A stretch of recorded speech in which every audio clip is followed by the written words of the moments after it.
Break के बाद एक बार फिर से आप सभी का स्वागत है और अब बात करते हैं भोपाल से मिल रही एक बड़ी खबर की। मध्य प्रदेश जो कि टाइगर स्टेट है, लेकिन इसी के साथ अब मध्य प्रदेश दूसरे राज्यों को भी बाघ देगा।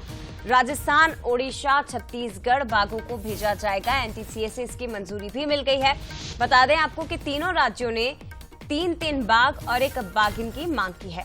तो मध्य प्रदेश सबसे ज्यादा बाघ जहां पाए जाते हैं और इसी के साथ टाइगर स्टेट का तमगा भी प्रदेश को मिला हुआ है। ऐसे में अब प्रदेश दूसरे राज्यों को भी बाघ देगा।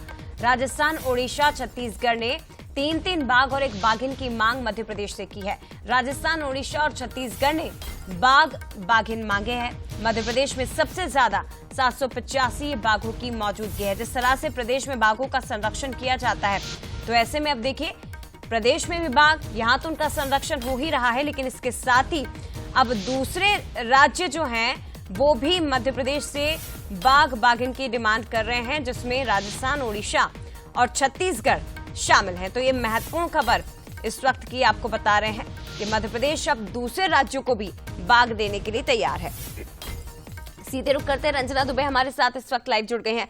रंजना, मध्य प्रदेश तो टाइगर स्टेट है ही, संरक्षण जिस तरह से किया जाता है बाकी राज्यों के लिए नजीर है, लेकिन अब हम उसके लिए भी तैयार हैं कि हम अपने राज्य में बाघों का संरक्षण करें और हम दूसरे राज्यों को भी अब बाघ बाघिन दे सकते हैं। जी जय, बिल्कुल सही कहा आपने, क्योंकि अन्य जो राज्य है उनकी नजर मध्य प्रदेश पर है, क्योंकि लगातार यहाँ पर जो बाघों की संख्या है वो बढ़ रही है। टाइगर स्टेट है मध्य प्रदेश, और ऐसे में अब जो छत्तीसगढ़, ओडिशा और राजस्थान ने बाघों की मांग की है, और इसको लेकर अब जो राष्ट्रीय बाघ संरक्षण प्राधिकरण है उन्होंने भी इसको मंजूरी दे दी है, और अब भेजने की जो प्रक्रिया है वो शुरू की जा रही है। लेकिन अन्य राज्यों ने इसलिए मांग की है क्योंकि वो वहां पर अपने अपने स्टेट में जो बाघों की नस्ल है उसमें सुधार कर सके, और वहां पर जो बाघों की संख्या है वो मध्य प्रदेश की तरह ही बढ़ाई जा सके।